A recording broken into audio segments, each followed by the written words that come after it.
Happening now on Grid Tonight, IMSA releases schedule for 2026. Which popular track will become an endurance race next year? Casey Mears is getting back in a cup car. Will he be able to hit his personal goal of 500 career starts by the end of the year? World Rally Championship drivers are protesting in Kenya. Will their latest tactics send a clear message to the FIA? Hello to all of our viewers watching here in the United States and around the world. Welcome to Grid Tonight, your weekly motorsports news program. I'm Kobe Lambeth. With me are Joshua Birch from JB Motorsports and Matt White from Grid Endurance Performance Index. We encourage everyone to interact with us in the chat, support us through Super Chat, and visit gridnetworktv.com for our latest content. Now here's Josh with our top story this evening. Thank you, Kobe. Good evening to you. Good evening, Matthew. Well, I feel a bit naked standing here. My laptop has broken, and every time I try and pull OBS through here on Streamlabs, like I did the other night of the Encore show, a horrible lag occurs. So for one night only, you can see what's behind the graphic curtain. We're pulling it back, and you can see the whole commentary box set up. So do not look at the cobweb that's going to be above me, and do not look at all the mess that's around on the floor. And Jess, Omi, and JB, that's JT watching along in the managers meeting as well. Yes, you put his name. Hello, everybody. My own channel dropping in. Okay, right. When Kobe puts me full screen, we watch and we do not judge. For the second consecutive year, the IMSA WeatherTech SportsCar Championship has unveiled its schedule for the following season. Now, earlier, once again, than expected, and then everybody else. The 2026 IMSA schedule is here, set in the stone, so people can start making early plans about what races they want to attend next year. Taking a closer look at what's on the screen, it's mostly unchanged compared to this year's schedule. You have the same sprint races at Long Beach, Laguna Seca, Detroit, Canada, and Virginia International Raceway. Then, the traditional Michelin Endurance Cup events, beginning with the season opening Rolex 24 at Daytona, the Mobile One 12 Hours of Sebring, the Salin's 6 Hours of the Glen, and the season-ending Motul Petit Le Mans at Road Atlanta. However, the most notable change is a current endurance race becoming a sprint race again. After being a 6-hour endurance race since last year, Indianapolis will go back to being a 2-hour and 40-minute sprint race after only 2 years ago as an endurance championship event as well. In its place, Road America will become a 6-hour endurance race in summer 2026. The graphic courtesy there of IMSA. Well, that's delighted me because we get webcams at IMSA, so at Road America, so we can actually take a look at it. And I like Road America's circuit. So, Kobe, starting with you on this one, are you excited about Road America becoming a Michelin Endurance Cup race in 2026? Absolutely. I'm extremely excited for Road America. And I've said on this show many times before, Road America is my favorite road course here in the United States. And I'm glad that it's getting even more proper respect than it's gotten in the past by becoming one of the premier endurance races here in the IMSA WeatherTech SportsCar Championship. But I can say I am kind of surprised that Indianapolis, only going to get a 2-year run here as an endurance race. I remember when they brought Indy back to the IMSA calendar, people were very excited, to have it as a sprint at first. And then when it became an enduro, people were looking forward to that. And then, he's going to shift back to being a sprint race. It's still great that Indy is going to stay on the calendar. I thought that this 6-hour endurance race was going to stay at least a few more years, but obviously, IMSA management wanted to make some changes here, try to shake things up since we have the same tracks returning, and look no other than Road America becoming a 6-hour endurance race. And this isn't the first time we've seen Road America be an endurance event. Back in the day when they had the American Le Mans series, they used to hold a 4-hour endurance race here, and I always look forward to seeing those. I watched some of those on YouTube. It was really good shows there. And in regards to the 6-hour endurance races, the part that I'm going to be looking at for later on is the start times. Like, are we going to do this are we going to start this in the morning and in the early evening? Are we going to start it? Preferably, I would like them to start this like in the afternoon and end at night in darkness. I think it would be so cool to see, them in Road America under the lights there. Well, with the headlights there, since Road America, with that sports cars is very dark there. I think that this is a good decision to have Road America as an endurance event, but just still a little surprised that Indy, didn't last as long as it did. Well, good evening, Kobe. Good evening, Josh. Hello, everyone. Yes, I was going to bring up that old American Le Mans Series races. They had the 4 hours back in the day. There was one that was almost a dead heat after 4 hours from memory. The Dyson car involved, which was spectacular back in the day. So I agree with you, Kobe. I think this would be a good race to have. So obviously we've got Daytona, which is round the clock, Sebring and Petit Le Mans, which start in the day and finish in full darkness. Could Road America have its finish at sunset in the gloaming time, as we would like to say? That would be cool, in the summer with the sun coming down around the trees of what was it, America's Fastest Park, or whatever they call it up there at Road America. So that would be cool. It's a shame for Indy because obviously we've got the 6 hour coming up this September, but last year's was weather affected, and we spent almost 2 hours behind the safety car at one point early in that race. So almost became a sprint in the end. When that was announced a couple of years ago that we would be having the 6 hour at Indianapolis, it's 2 weeks before the SRO endurance race as part of the Intercontinental GT Challenge, was like the 9 hour or 8 hour, whatever it is. So that you would have had two big timed races at Indianapolis within the space of 3 or 4 weeks. So it seemed odd to me. I know they're very different championships and whatnot, and obviously very different cars running, but to have sort of similar races being run within the space of a month at the same place, that gets that out of that if of course Indianapolis is going to carry on that calendar as well as a long distance event. But yeah, getting back to Road America, it is a track that suits the longer race, with it being one of the longest distance tracks on the circuit. We always have some excellent IndyCar races there, and to get this back into a proper endurance race would I think it's going to go well. And if they, as you mentioned, Cody, do sort out a great start time for it, to have it finish in the dusk would be a little bit of a spectacle. Yeah, and before we move on, Josh, I just wanted to add another point for all of the competitors who run full time in the World Endurance Championship and GT World Challenge Europe and other championships in Europe. Adding this to the endurance calendar, this will be a dream come true for them, because for so long, we've had Daytona, we've had Sebring, we had Petit Le Mans, which is the ones that a lot of these guys usually run. Watkins Glen is usually hit or miss because it's during the summer and clashes are really hard. So hopefully, for this Road America race next year, there won't be too many clashes. And Road America, is a track you ask like some of the European drivers, many of them will be like, what's a track that you would love to race at that you haven't got to race at before? And since they're usually so busy with their commitments in Europe and other places around the world, they don't really get the opportunity to race at Road America because it's traditionally been a sprint round. And you obviously at your full-time IMSA drivers in those, since it wasn't an enduro. So I think it'll be a great opportunity for some of those drivers in the WRC, other championships across the world, to be able to try to come to Road America, because they could potentially find an endurance seat and finally check that track off their list of tracks you want to drive, because Road America is not just one of the best tracks in the United States and North America, is also a highly respected racetrack around the world. And on that point, it's gone in the first weekend of August, where it's generally not a busy time for the other long distance races in Europe, in Asia, obviously in Asia, and that kind of thing. So you would perhaps open the door to some of those endurance drivers to put their hand up even higher and go, yes, pick me, please. I want to come and do that one. I wonder if it might entice Sebastian Vettel to come and have a go, because Vettel's always wanted to drive at Road America. So I wonder if that'll get the oiled moisture running and get him up there. There's rumours of him coming back to Formula One as well, actually. That's still coming up in the last couple of weeks. And we're only one into the season, folks, in round 2 coming up this weekend in very quick succession. So a couple more words that have been described for IMSA's schedule next year: stability and consistency. With no new tracks added, making Road American endurance race was a way of spicing things up just a little bit.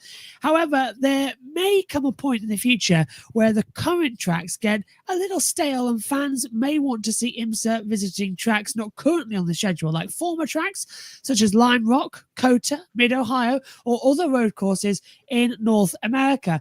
Speaking of Mid-Ohio, the the standalone Michelin Pilot Challenge race returns with the 4-hour enduro. Now, Mid-Ohio hasn't been on the WeatherTech SportsCar Championship schedule for a few years now, but the Michelin Pilot Challenge has taken full advantage of being the main event on that weekend as well, without being in the shadow as a support race of the other championships. So, Matt, starting to you on this one, do you think IMSA needs to start adding new tracks to the schedule in 2027? And do you like the idea of sending its support series to tracks away from its main championship? Well, first point is, again, IMSA have done it again by getting next year's calendar out. We're not even at the end of March. Some of the championships haven't even started this year, and we've got dates for next year already for IMSA, which credit to all of the team, John Doonan and all of the IMSA crew for getting this out again so super early, much like they did last year. Mid-Ohio, last year, yeah, you're right. It was Pilot Challenge that headed it off. I've got off the top of my head, there was Mazda's, maybe Lamborghinis as well on the support bill, and the TCR World Tour came and had a play on that weekend from memory. So it gives some of the support championships a bit more of a bump up the schedule, the pecking order, which for is kind of cool. But I would like to see the big class back, even if it was just a GT race like we see at VIR. We could have a GT only race perhaps at Mid-Ohio. I've always said about Mid-Ohio, it's a great track, needs to be a mile longer, just needs a little bit more of distance. It's such a short lap there. New tracks coming, I don't know. This is a bit like the IMSA schedule, and it has been for, I don't know, for 5-6 years now. You could name it off the top of your head with your eyes closed and your fingers in your ears. It's a bit like the Formula One calendars of the late 90s. Australia, Brazil, Argentina, Imola, Barcelona, Monaco, Canada, France, Silverstone, Germany, Hungary, Italy, Belgium, Nürburgring thrown in there with a Luxembourg Grand Prix or something. Then they go to Japan. It was always fairly the same. And IMSA has done a similar thing with a little bit of shuffling going on from time to time, but it has been, date equity is the term they love to use and throw around for when things are, which to some degree is great, but you would like to see them go to a COTA. What they've done, 1 or 2 races ever at COTA in the current IMSA form off the top of my head. Maybe go to Montreal, possibly instead of CTMP, perhaps. Maybe throw another street race in. We used to go to St. Petersburg with the American Le Mans Series cars back in the day to support the IndyCar race. So I know we've got Long Beach, but it would be nice to see, and Detroit, of course. It'd be nice to see another different street race, maybe Arlington coming in for next year for IndyCar. That could, we've talked about that before, didn't we? When that got announced, the date clash perhaps would not work with Sebring, but somewhere like that, or I don't think there's anywhere else off the top of my head that's missing apart from the GTP cars at Mid-Ohio and perhaps COTA getting back on the schedule as a full-time race. But of course, that has the WEC race for the WEC race at COTA later in the year. So that does get a sports car race, just not with the American Championship. Yeah, and on that note about the street race in Dallas, the IndyCar is going to be doing that. Yeah, they just recently announced a date for that, and it's going to be happening exactly 1 week before the next year's Mobil 1 12 Hours of Sebring. So if you're an IndyCar driver looking for an endurance ride for next year, you can be extremely happy because those dates will not clash. But to your point, Matt, going to a street race in Dallas and Sebring the following week, that doesn't sound feasible at all to these teams. So Dallas is probably going to be off the list here, but I don't disagree with anything you said. I think it would be nice to see IMSA back at COTA. I enjoyed the Lone Star Le Mans weekend that they had there. Yes, unfortunately, we don't go there anymore. And then Lime Rock Park, it would be great to see the GT cars going back there for the GT only round, just like they do at Virginia International Raceway. I remember when Lime Rock first fell off the calendar, people were extremely upset about that because they love Lime Rock Park. They like to call it the Bristol Motor Speedway of road course racing, since the lap is so short and it drives just like a bull ring. Lime Rock is definitely one of the more popular road courses on the schedule. So maybe that'll come back again in the future. And yeah, it would be great to see the GTPs back at Mid-Ohio as well. And I do think at some point in the future that they should probably start looking at new tracks, maybe just tracks like the tracks you just mentioned, ones you haven't gone to, or new ones as well. I know Montreal's been in the headlines about getting back in the NASCAR world with rumors and all that. And the Cup Series, the next Xfinity Series, will be going to Mexico City this year. I believe Grand Am used to go to Mexico City in the past, if my memory serves correct. Yeah, so that would be a really cool option, since Autodromo Hermanos Rodriguez seems to be really popular right now. You got Formula E there, obviously the Mexican Grand Prix with Formula One, NASCAR's coming there, and there's rumors, that IndyCar Series could be going there as well as soon as next year, thanks, to Pato O'Ward and the push he's been doing to try to get a race in Mexico. So why not add them to the equation? I'm sure fans will really be excited to see a major sports car race there, in Mexico City. Or even go to a place that they haven't been to in a long time. I believe American Monsters also used to go to Sonoma back in the day. It's been ages since we've seen IMSA race at Sonoma, and although it happened during the times of COVID, they had a GT only race at the Charlotte Roval. Unfortunately, the weather conditions were extremely bad that day, so the cars didn't get a proper crack at that. It would be nice to see GT back at the Roval if they ever decide to come back there. I thought that track really suited the GT style of racing, so the possibilities are endless, and we'll see what IMSA does in 2027. I think it's good that they have stability and consistency, as you mentioned, Josh, right now with their current schedule, but I do think, as the years go on, they're probably going to need to change it up and make it more interesting. I think at making Road America as an endurance race is probably the best that they could do at this time, but I'm sure there'll be more possibilities in the future to do even more.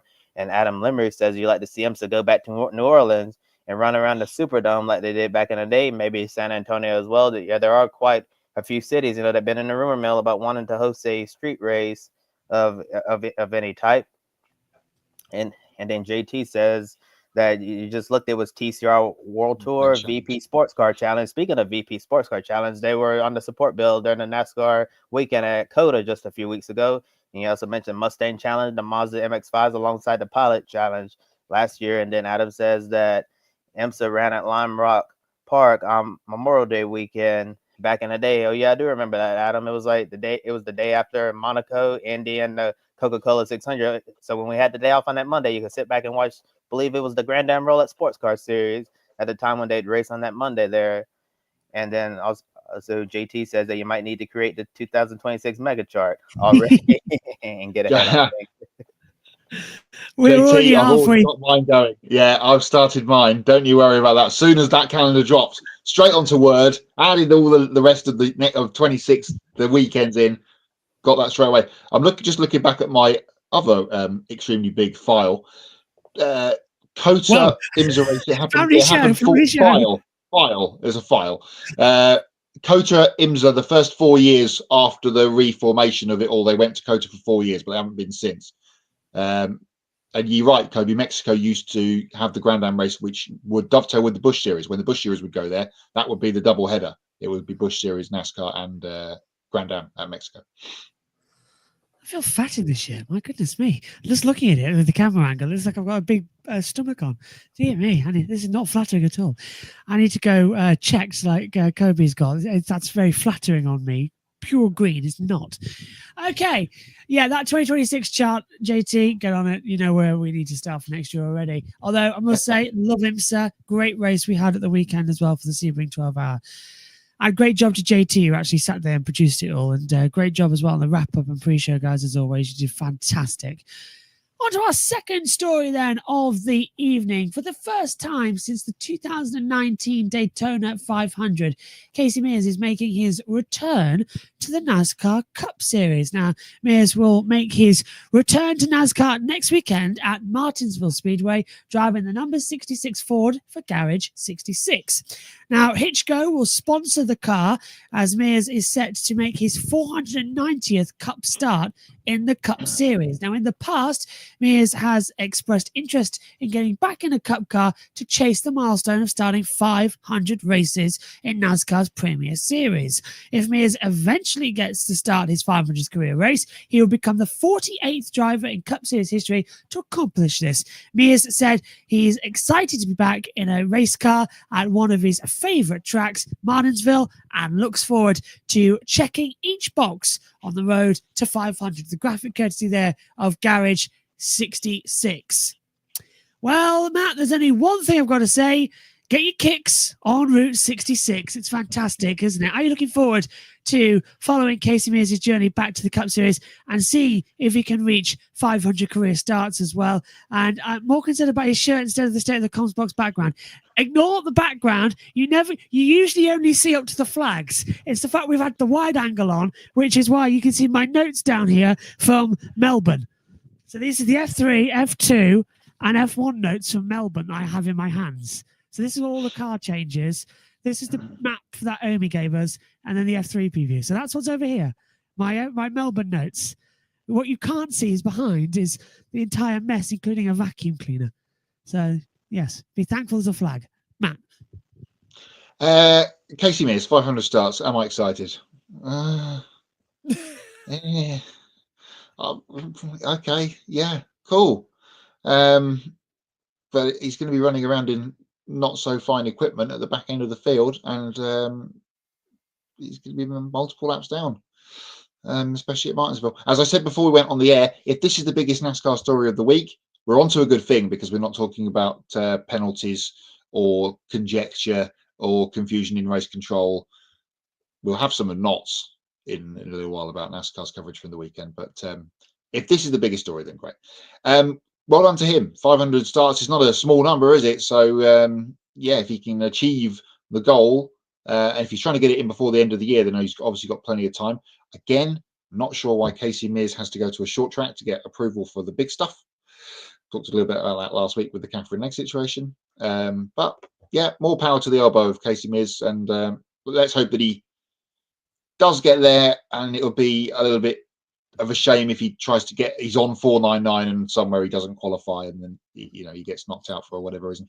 More on IMSA from Adam. He says IMSA on street tracks in the following cities: Columbus, San Diego, California around the Del Mar horse racing track they did, West Palm Beach, Florida, Miami, Florida, yes, Washington for the American Le Mans series, Adam, if you remember that, around the Capitol. We had the Belle Isle races, of course, with IndyCar back in the day for both Grand Am and IMSA at various times. So plenty of street tracks. Problem is, we're out of the other side of COVID and everything else. There's not so much money around.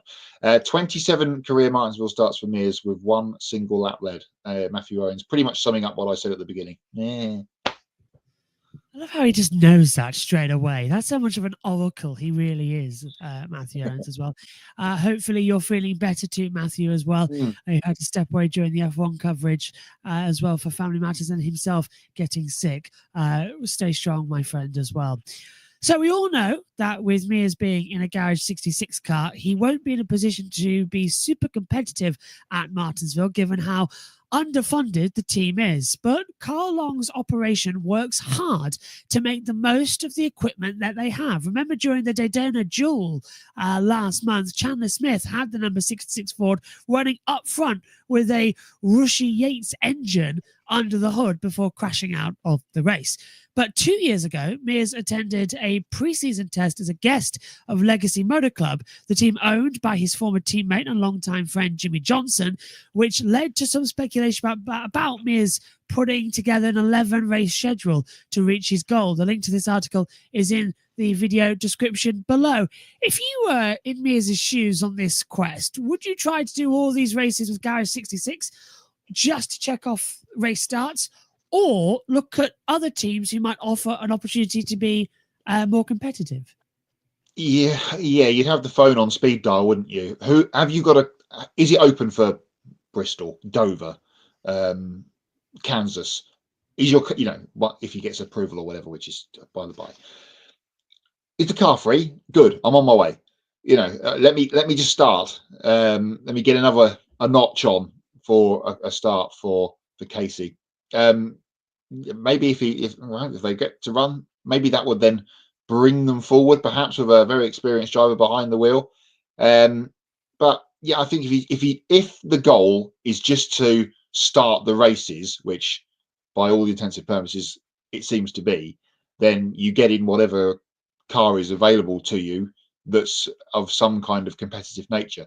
Had to double take when this announcement happened and they showed the livery off, because it only needs some small Photoshop action going on from a Canadian man who is in the Fox IndyCar booth, and you can have "Go Hinch Go" on the side of that car, which I think would look better. But there you go. We'll see what happens to Casey at Martinsville in a couple of weeks. Another start on the list for Mr. Mears. Like I said, more power to his elbow at getting the number that he needs. Matthew says, but maybe we'll see him at Indianapolis. He won the pole for the 2004 Brickyard 400 with Chip Ganassi in the Target 41 on the front row with Ward Burden that day as well. That would be something if he can be in Indy later on this year, which is on Prime or TNT. Which one's got that? TNT, yeah. Because Prime have got Charlotte with the 600. So, yeah, the 400 is with TNT, yeah, because each network has a milestone race, which makes sense, but we're getting dangerously close, aren't we, to the in-season tournament soon. Strange to think that Fox's time is nearly up, which is... Already, yeah, after, what, 5 races? Yeah, it's mental. Then we'll be off to Amazon, then we'll be off to TNT, same broadcast team at the moment. Yeah, and then off to NBC with all their shenanigans at the moment, which is an interesting debacle that we must do a roundtable topic on as well one of these days. Casey Mears also competed at Hendrick Motorsports as well. Of course he did, yes, of course. Right, from one possible insurrection at a broadcast company coming up soon to an insurrection that's pretty much happening right now. Several weeks ago, we discussed the World Rally Drivers Alliance, or WoRDA, standing up to the FIA's aggressive crackdown on swearing. Now, ahead of this week's Safari Rally Kenya, the situation has escalated, with drivers taking a more aggressive approach by protesting. Now, in support of Adrian Fomo, who got fined for swearing during an interview at Rally Sweden, other World Rally Championship drivers have decided to protest the stage and interviews. During the shakedown in Kenya, some drivers refused to speak English and decided to speak in their native language, while others didn't say a word and remained silent. Tanak said they can't give any more stage and interviews until it's comfortable again for the drivers. WoRDA have released this statement saying, "We all agree to keep rudeness at the microphone to a minimum. At the same time, it is necessary to maintain a certain freedom of expression and to keep emotions alive while driving. Drivers don't need to be afraid of getting punished in any way. We have asked the president of the FIA for some positive changes in the rules to help us achieve this goal. For the reasons explained in our statement, it is impossible for us to guarantee that we, drivers and co-drivers, will be able to follow these rules perfectly and systematically. This is why we, WoRDA members, are now taking the responsible decision to remain silent at the end of interviews or to answer in our mother tongue. In the own interest of our sport, such as action is unfortunately needed, and we apologise to all the rally fans, even though we know they support us in this." Now, according to rally driver Gus Greensmith, the FIA president Mohammed Ben Sulayem sent them a well-timed email about 10 minutes before the shakedown. The FIA statement read, "The FIA, as well as many other international sports governing bodies, maintains a code of conduct that sets out what we expect from drivers and their teams. Drivers are looked up to as role models by young fans and are ambassadors for motorsport across the world. How drivers act at events really matters. The code's purpose is to promote the best in sportsmanship and respect. This includes expectations around language, which could be seen as offensive or inappropriate by the public. The rules and penalties are in line with those taken by our peer organisations and global sports championships. We recognise that this is crucial to assess situations on a case-by-case basis, but unnecessary profanity should not be condoned and does little to help promote and grow the sport with fans, sponsors and partners. In line with a similar meeting held with Formula One drivers in Melbourne last weekend, Ronan Morgan, president of the Drivers' Committee, along with Petter Solberg, Vice President of the committee, and Amelia Abel, Junior Road Sport Director, are planning to discuss this matter and other topics with drivers after the Safari Rally Kenya. Now, in an interview with Dirtfish, Tanak said the FIA says they need to be role models, but in his personal opinion, to be a role model, you should be able to be yourself and not change the way you are. He doesn't think the drivers are the ones who need to change, but the system itself needs to change, and that's why WoRDA is fighting back against the FIA. The link to this article is in the video description below, and both graphics are courtesy of Dirtfish. Kobe, starting with you, I've gone on to death about my opinion on Mohammed's BS over the past couple of weeks. I'm still firmly against him. There's been news coming out this week that Dave Richards who was one of the members who was denied access to the World Motorsport Council meeting and was denied a vote, which is breach of regulation. So everything that was done at that meeting technically is illegal. He's now being told that he might run for president, but Mohammed Ben Sulayem has introduced a rule that anyone above the age of 70 can't run, but that's actually against the law in France, because France's age law says that he can actually run. So there's actually now a thing going there about it. But he obviously has been very much vocal about it. I've lost the question, but I've been very vocal about it. So has everybody. What are your thoughts on the latest actions from WoRDA leading up to Safari Rally Kenya? And of course, the FIA's response, which in my personal opinion, very much seems like something like out of 1984. Yeah, Josh. Where do I begin with this? I'll just start off by saying that the World Rally Drivers Alliance, they're basically taking the Marshawn Lynch playbook. I'm just here so I don't get fined, and that's basically what the strategy is. And yeah, last time we talked about this story, we talked about how these drivers were very unhappy with the FIA basically making what hasn't been an issue, as I said during our last show on this topic, and they're just blowing it well out of proportion. I don't understand why the FIA continues to try to push this so-called swearing ban and all of that, because if you listen to most of the interviews, you don't really have a problem with them using profanity, every single word, every single sentence of an interview. You might hear like an F-bomb or so, slip out every now and then, but it's just raw emotions, and I think that's what the fans want to see.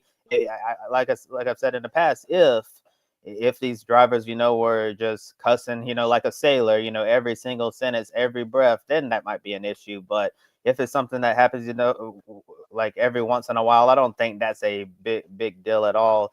And I say more power to the drivers for continuing to fight back against the FIA. I think it's real funny how the FIA says that say that they need to be role models in this situation, because I know who's not a role model, and that's the FIA. Basically, when you look at the FIA, I would tell my kid if I had one, you do everything the FIA, you do the opposite of what the FIA is doing, because the FIA is not a good role model or a standard for success either. Because what this sanctioning body has become today, has been such a disappointment. I don't understand why they feel the need to say the things that they said in this statement. And I guess this story will continue on. I'm sure there will be some follow after Safari Rally Kenya. And once we have it, we'll cover it here on Grit Network, because I have a feeling that this story is far from over. Yeah, absolutely. And the rally kicks off in Kenya tomorrow. We'll do our pick a winner shortly. So if you are in the pick a winner standings, make sure you get your pick in for Kenya, because the rally does kick off tomorrow. We've had shakedown today, which is like the free practice, basically, to use a circuit racing term, and that's when that statement dropped to everybody. And I've got a feeling from what I've read and heard today, they kind of thought something might be coming, so they already had this planned, the drivers and the co-drivers. I mean, I'm just frustratingly bored with having to talk about this on a week-to-week basis. I'm very surprised.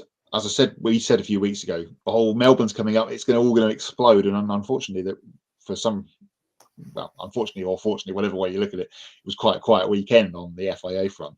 But now it's all transferred to WRC. So, I mean, Tanak is right. Tanak is right. You think of the motorsport rally role models: Colin McRae, Travis Pastrana, Lewis Hamilton to some degree, Sebastian Vettel. The outspoken people that everyone looks at as I want to be like him or her. If they're all talking off a script, and did sound like Kimi Räikkönen did sound like that quite often, bless him. But if they're all talking in the same monosyllabic tone of voice, and that's not exciting. The stage end interviews at the end of the stages is part of the WRC broadcast. We get every single moment of the rally now live, and every car comes to the stop line and they talk to all of the drivers before they go on their merry way to the next stage. We're not going to get that this weekend now. Or if we are, and you're not in the English speaking land, we're going to get Thierry Neuville in Flemish. We're going to get Kalle Rovanperä in Finnish, Katsuta in Japanese. That's fine, but they all were told, and everyone was supposed to learn English for this very reason. And they've started it off in the shakedown stage today. Elvin Evans did his interview in Welsh. So it just, some of the best WRC moments, some of them are obviously in the stages, but a lot of them are at the stage ends where, this weekend you could have perhaps I had a massive moment. I was doing 200 kilometers an hour and a bleeping elephant walked out in front of me and I had to slam on the brake. Stuff like this we would have got in Kenya where, random things happen from time to time.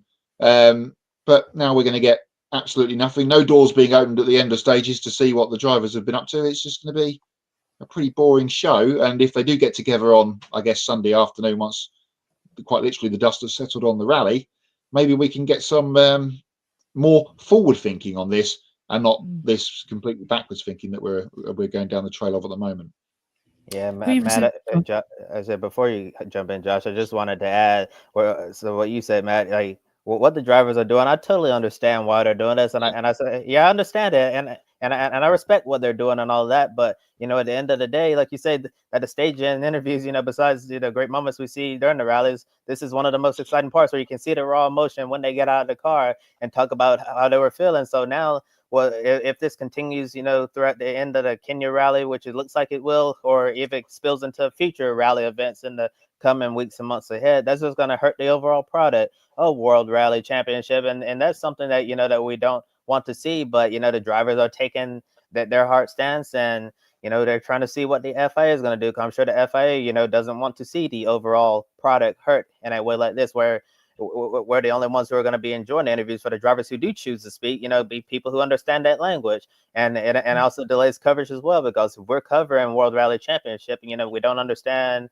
what someone is saying, we have to try to get a translator, try to figure it out or whatever, wait for someone else to translate it and read it on, a site from their country, or, obviously you stay silent, you get no content at all. So for all the people out there, reporters, broadcasters who want to get content, you're going to be very limited at what type of content you're going to be able to get this weekend. So hopefully this situation will be resolved. Understand why the drivers are doing this. It just unfortunate, for everyone all around where you won't be able to get what you typically get from these broadcasts.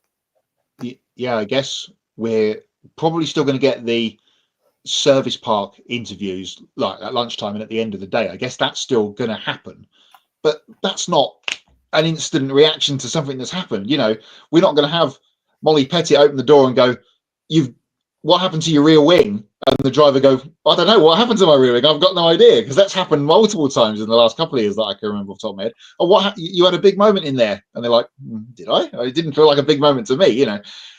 This happened before. I want to say it was like 7 or 8 years ago, and I think it was at Rally Spain, where they did a protest over something, and they did it on day one, and then at the end of the day, whatever the issue was resolved, and the rest of the weekend ran as normal. So perhaps we'll get the same outcome this weekend, but this is more on the drivers taking a stand, and fair play to them. Praying to the racing gods out there as well, just hoping that happens as well. Nicholas, so I take it that if a driver says a bad word, they're out a month. That's stupid. Yeah, it's a 10,000 euro, isn't it? Yeah, so Nicholas, to catch you up, Adrian Formeau, who Josh mentioned on Rally Sweden, when was that? Beginning of February. He said the F-bomb at the end of a stage because he made an error where he had to stop in the stage because he didn't do his helmet up properly. And he was like, I can't go on. I need to stop and sort this out because it's not safe. And he put his hands up. I've made a mistake. I effed up, as he said.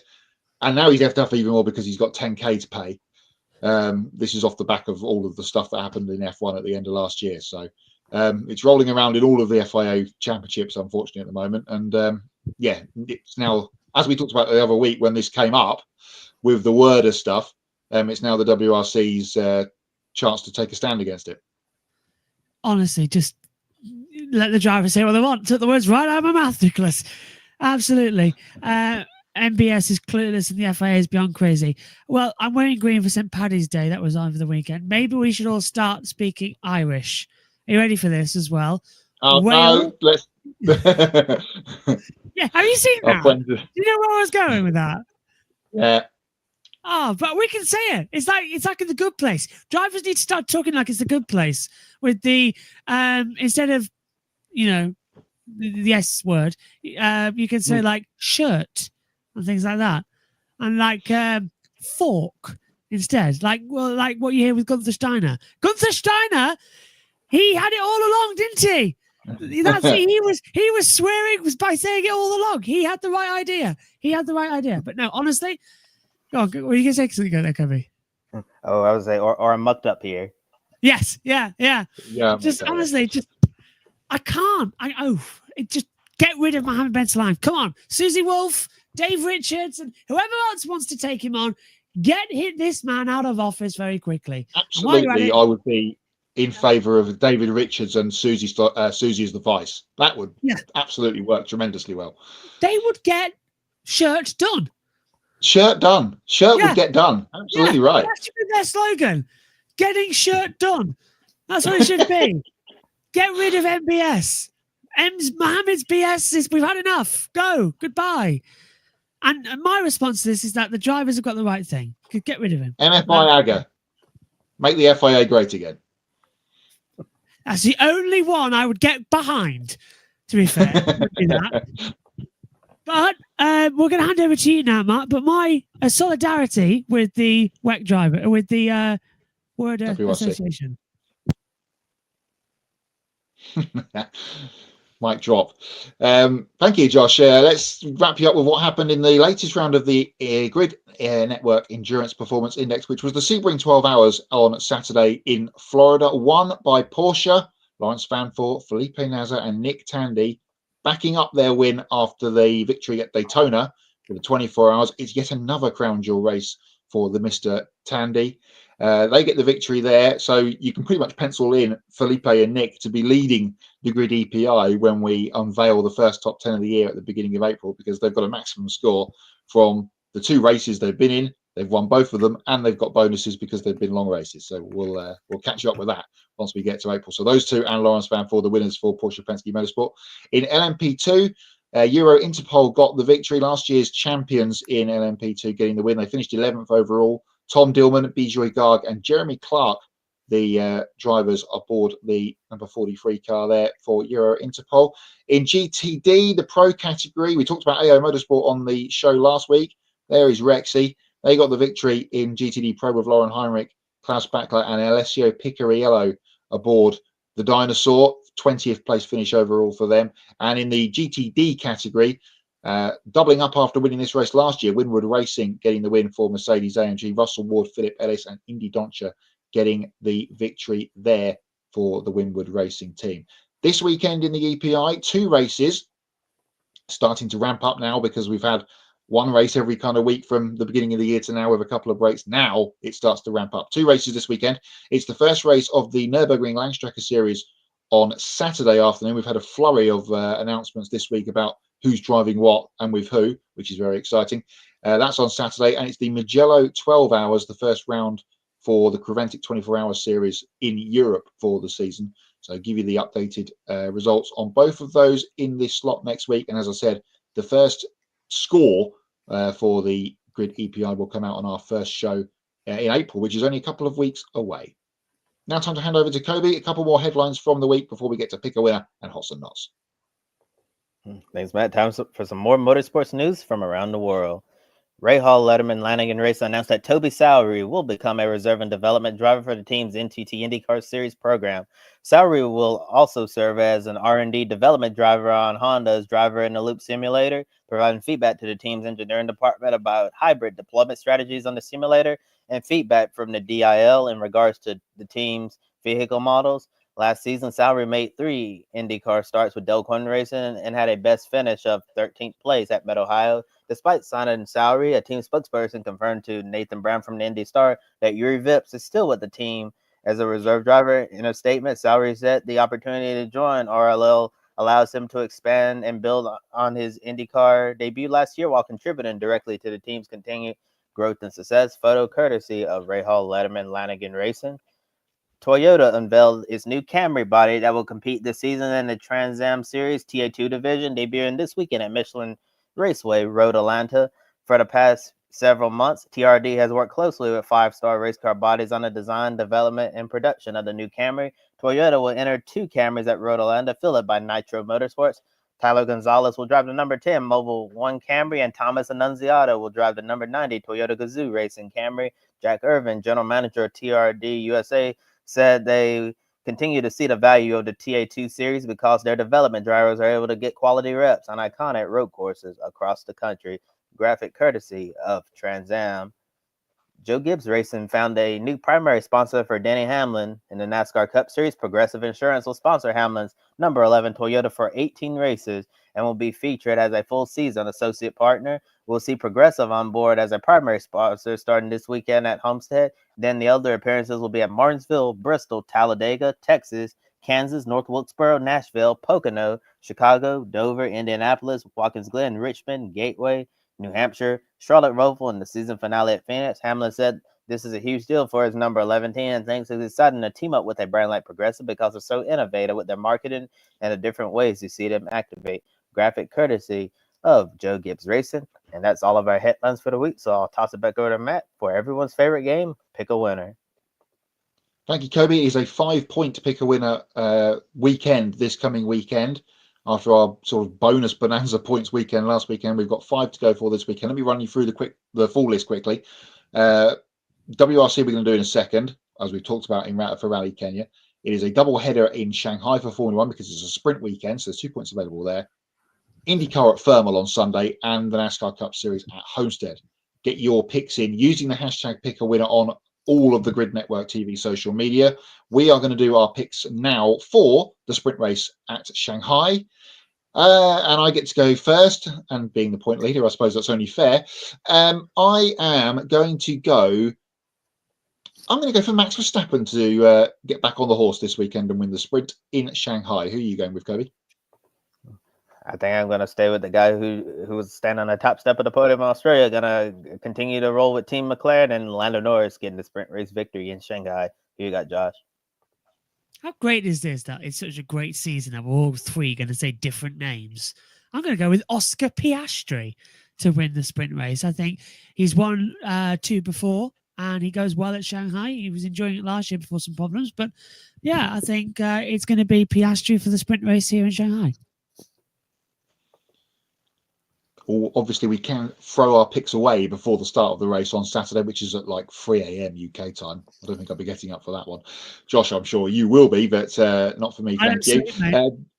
WRC, as we talked about, at Safari in Kenya this weekend. It starts tomorrow. So if you're watching us live, you've not got too much time to get your pick in. I am going to go, because they seem to win here all the time, and Hyundai always have problems. It's got to be a Toyota driver. I'm going to go with Kalle Rovanperä to win this weekend. Kobe, who are you going with? After picking different drivers for Formula 1, I'm going to roll with you here, Matt, and also agree that Kalle Rovanperä is going to win Safari Rally Kenya. So get your picks in for those 2 races, the Grand Prix itself, IndyCar at Thermal and NASCAR at Homestead, using the hashtag pick a winner across all social media. Adam is going with Lando as well to win on Saturday morning. I was going to say Sunday then. Let's get back into the sprint race rhythm. And he's going with us with Kalle to win in Kenya. We'll give you an updated point score next week once we've got through this. Half a HP car on the front for Hamlin, says Josh. It did look a little bit HP, didn't it, with the blue and the white? Oh, yeah. It's like a Ferrari rear wing, but only half of it. Quickly, before we get into hots and knots, there's another WRC story that's bubbling under that I picked up on this afternoon. We talked a few months ago, when the Genesis hypercar program was announced. What would it do for Hyundai's other motorsport ventures? Story in the Belgian media today. This might be the final year for Hyundai in the WRC. We told you so. So Thierry Neuville has rubbished it. So we'll see what happens to that over the next little while. But that has sprung its head. No smoke without fire, etc., etc. Time for Josh to come back for hots and knots in what was a mammoth weekend. And congratulations to you and the rest of the team for getting through as much as you did over the weekend with Sebring, with NASCAR, with MotoGP, with F1. There's plenty to discuss, I feel. Where do you want to start? I think I've got more hots and or knots from Melbourne. So shall we start with Melbourne? Let's start with Melbourne. Hot first, as it is. I like that we didn't need to stop the race. Yeah. For the rain. I like that. I was worried. There was part of my brain that was thinking, if this is going to be class 3 for 5 minutes, then history shows we stop the race, wait for it to go, and then restart. They didn't. They kept it out, and chaos ensued. I liked how we've left Melbourne, and we've still got questions. A lot of questions. Yeah. More questions than answers, actually, compared to what we had. Because what are Red Bull really like? Because they looked off the pace in both dry and wet conditions. In fact, more so in wet. McLaren seemed unbeatable, but how's that possible?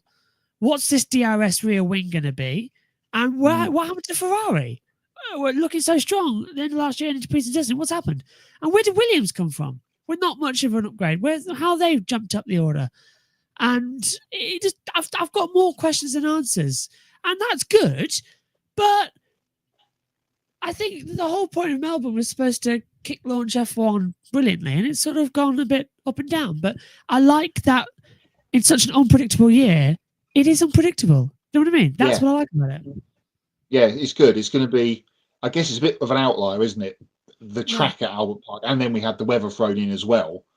I guess once we get through, I think we talked about it last week or week before, once we get through Shanghai, Suzuka, Bahrain, and we've got Jeddah thrown in there as well, we'll have a bit more of an order of the order, if that makes sense. Well, that's end of March, end of May, beginning of June. That's a long way away.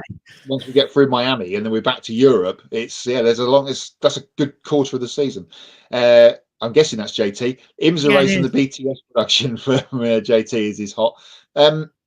Melbourne hots for me. Yes, you're right. They didn't stop the race. I'm not sure it was too far away, perhaps, from a safety car, because we had that shot, didn't we, at one point up the straight, and it was like you can't even see the final corner, and it was like, oh, here we go. And there's Ferraris going around here on slick tyres. More on that in a moment.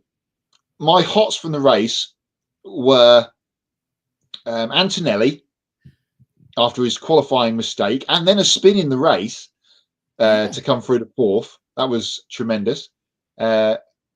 Nico Hulkenberg scoring more points for Sauber in one race than they did all season. His kind of race, that one. Because it was wet and changeable. Other hot, a surprising hot, Lance Stroll. I knew this, Stroll. He scored points and he got to the end and he didn't crash, unlike his teammate, who had the longest slide you've ever seen a Formula One car do without hitting anything before he hit something. So congratulations to Lance Stroll. I went under the desk after the race. It was like I'm very critical that Lance is, I think, the only driver who doesn't deserve to be on the grid, and then he goes and does that. It doesn't excuse everything in the past, but no, of course, because the last wet race we had was Brazil, and he didn't even make the grid. No, and then everybody's gone to say, oh well, not even Isaac Hadjar did that. Isaac Hadjar lost it on paint that is so slippery. It's easy. As did Carlos Sainz. Yeah, as did Carlos Sainz. Lance Stroll drove into the gravel trap. There's a difference between crashing on the formation lap and driving willingly into a gravel trap. So I still don't think he deserves to be Formula One, but that was a good result for Lance. And I think hopefully it does something up there and gets his noggin working a bit, and he can progress that here in China, a track which last year he was doing really, really well at.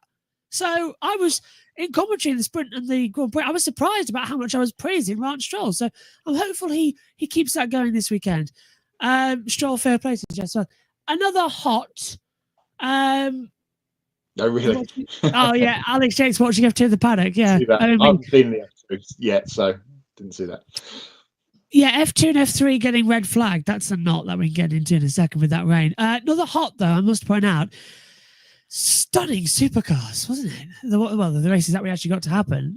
You haven't seen it yet? So I hear. No, I'm still got Adelaide to watch from last year, and then Sydney from this year. So yeah, but yes, I heard it was madness. Kobe was messaging in the Slack chat at the time, I think, and saying how good it was, especially the Thursday race. Yeah, that was classic. Was really good, and to bring on to roll from that, well done to Cam Hill getting his first supercar win on Friday. A timed race though, of course, because we ended up slap bang in the middle of two sessions because of red flags in Formula 2. So we had to cut them short. But a race win is a race win.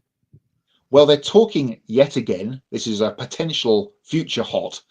While we're talking supercars and we're talking Albert Park, this conversation comes up every year after the Australian Grand Prix. Should we have a supercars round at Albert Park as a standalone event? Yes, we should.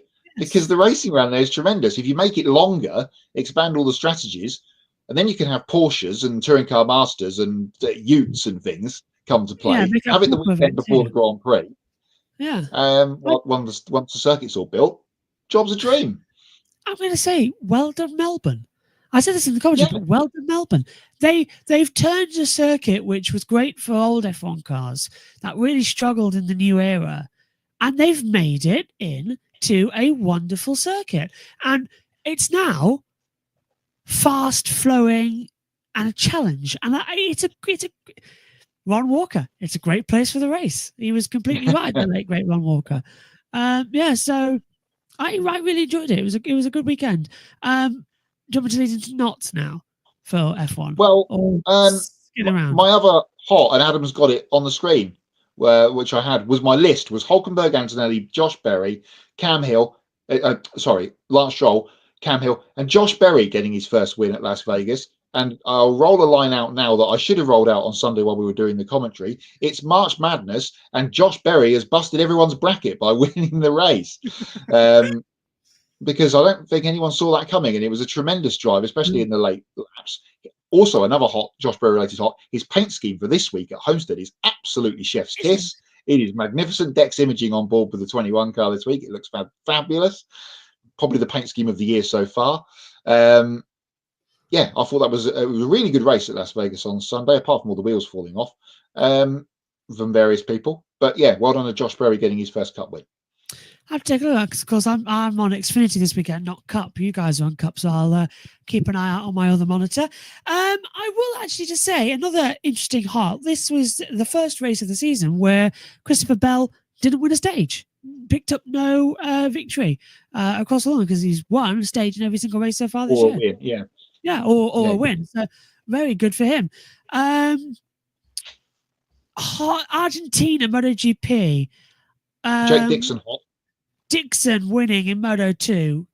Domination was fantastic. He dominated that, and Manuel Gonzalez sort of settled the second.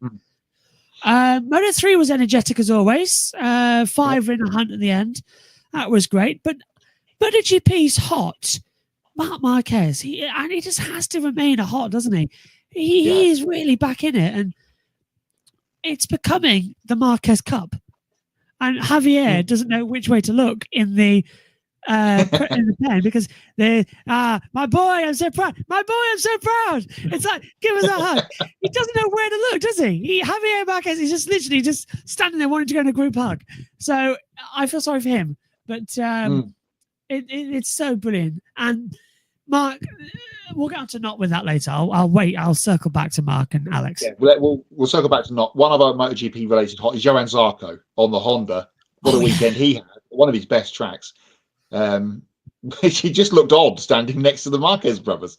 Was it end of qualifying, wasn't it, when they had their picture taken together with the front row? It just looked very, very strange. Let's switch then to knots, and we'll go back to Melbourne, shall we? We'll go back to the beginning. JT says the sleep schedule. Yeah, I got up. I mean, it was a bit massive for you guys. I woke up 5 minutes before qualifying. Just woke up, looked at my watch, went, quick, get downstairs, put the telly on. And then I woke up half an hour after the race started and didn't look at my phone and watched it on delay as if it was live.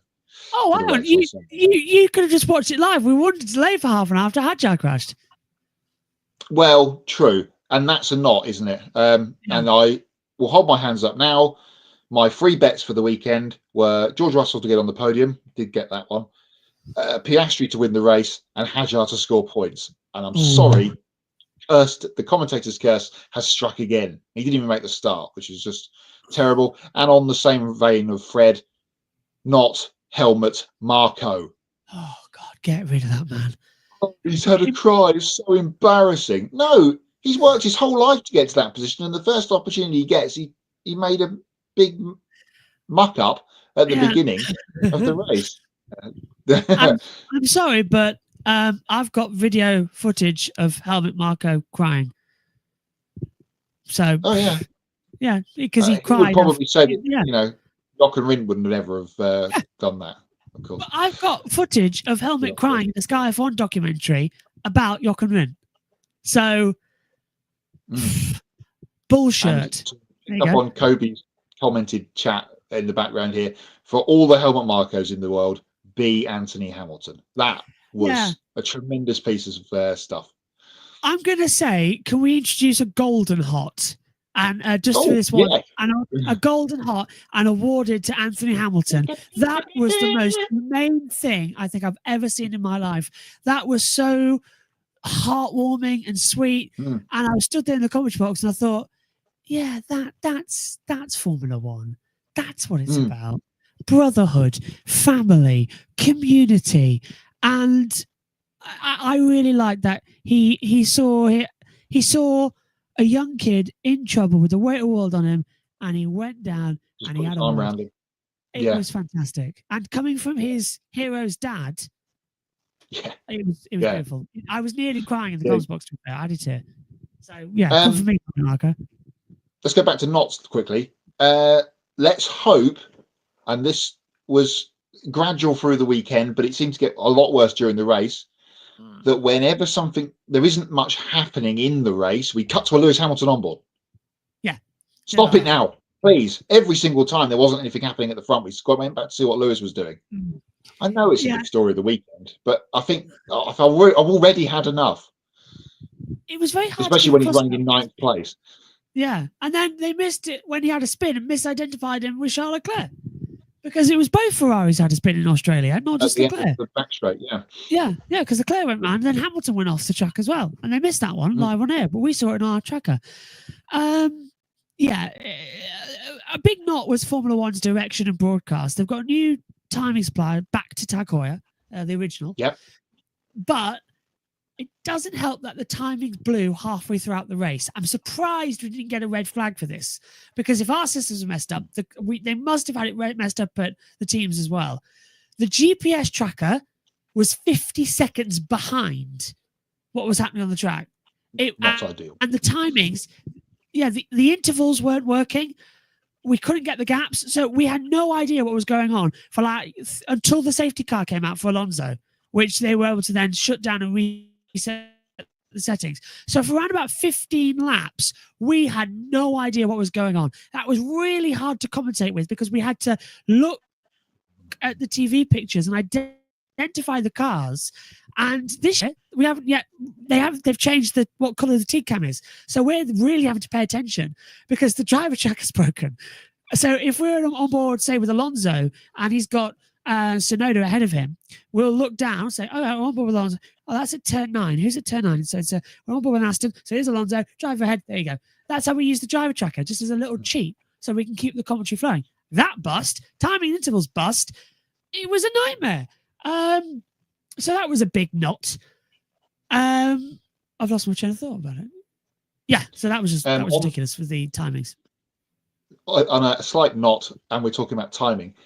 Did anyone else notice every time the tower came back or went away on the left-hand side of the screen during the Grand Prix, little N logo there, little red N logo kept creeping its way in. I was like, Did it?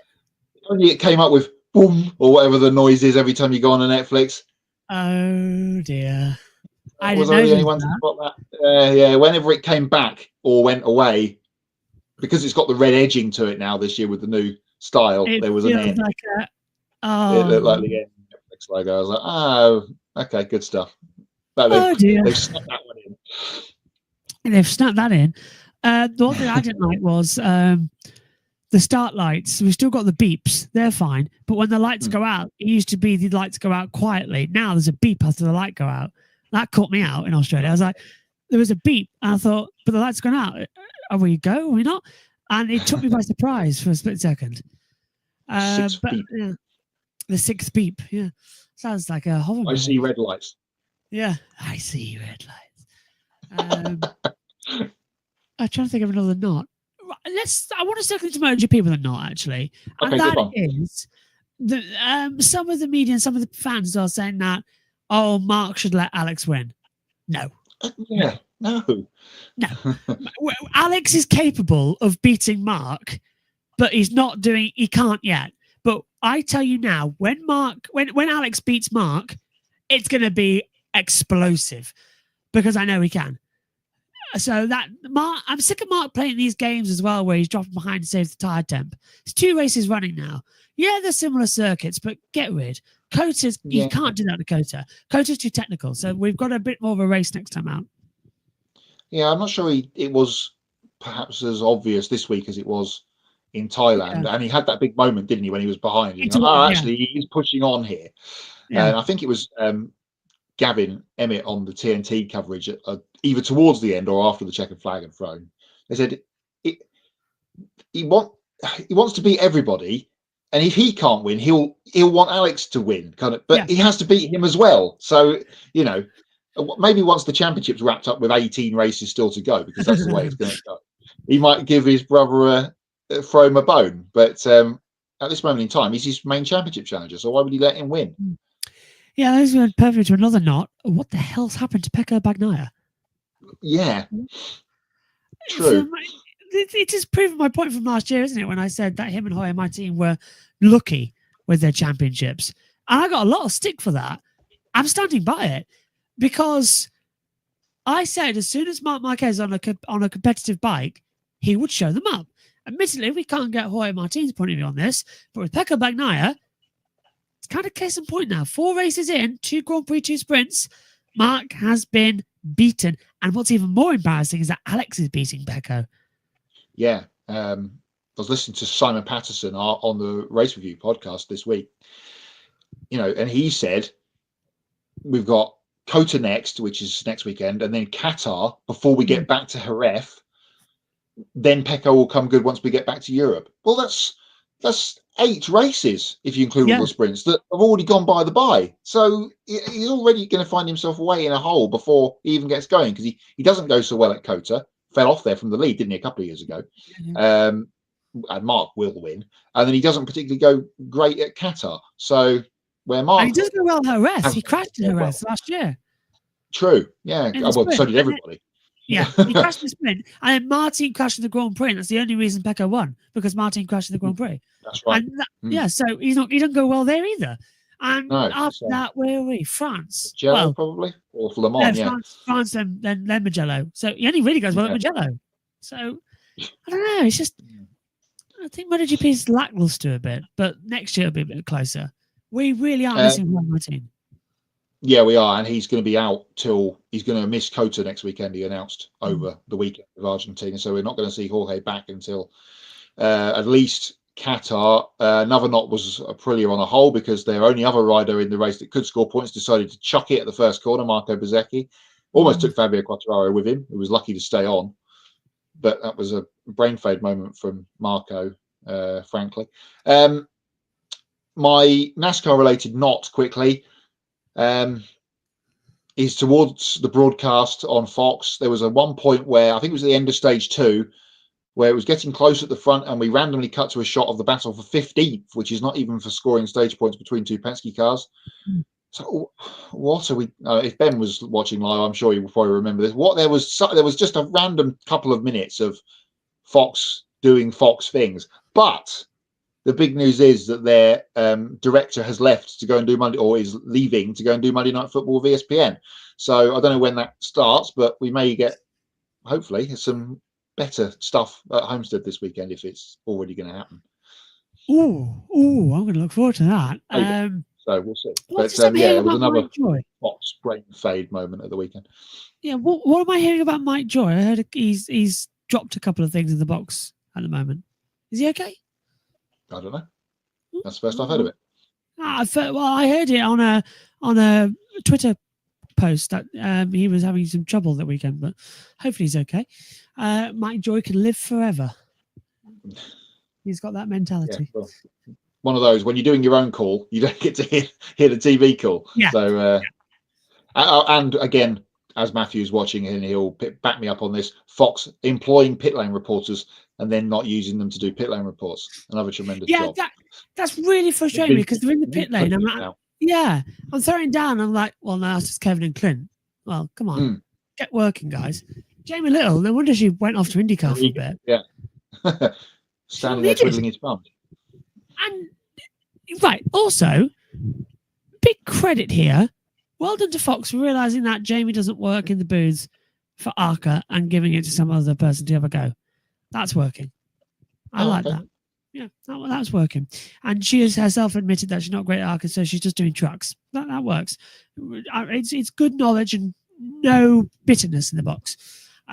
Compared to some other broadcasters from like NBC on a certain motocross that we cannot mention. But still, go watch the very public YouTube video that has been around. I suppose if we've got a golden hot, can we have a golden hot? Knot. Let's have a golden hot. Or should we have a red knot? Like gold hot red knot? I don't know. What should we have for an ultimate knot over the weekend? I don't know. You put me on the spot for a golden knot. We should do this every week now, actually. Yeah, we should. It's a good idea, actually. The knottiest knot of them all. I don't know. I'm sure I have a golden knot. I think we've covered most of the things that I had in the memory bank. Let's just say Danica Patrick and move on. Let's just say Danica Patrick. Yeah, and also, before we go, Lando's got a fast car, but can he keep it together? If anyone's seen that thing on Instagram that you sent to me, very funny indeed. That was a great one. I would have sung it, but it's getting late. I did chuckle, to be fair, when I listened to that.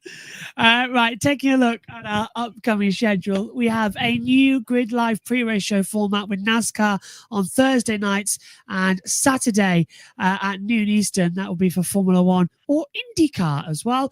And Sunday, our Grid Live wrap-up. That's 90 minutes after the NASCAR Cup Series race at Homestead, Miami. And on Monday, Grid Encore, 7 p.m. Eastern, recovering the trucks and Xfinity races at Homestead, plus ARCA East at Five Flags Speedway. And we'll try and see if we can get some F1 Academy news to you on that front as well. Please do continue to subscribe to our YouTube channel. Thank you so much for helping us reach 1,500 subscribers. Now we are inching closer to our next milestone of 2,000 subscribers, and you can hit the bell icon to get notifications so you'll always know when we go on the air. And you can follow all of our social media platforms and visit our website, gridnetworktv.com. You can take 5 minutes to invest in the Grid Network through Patreon.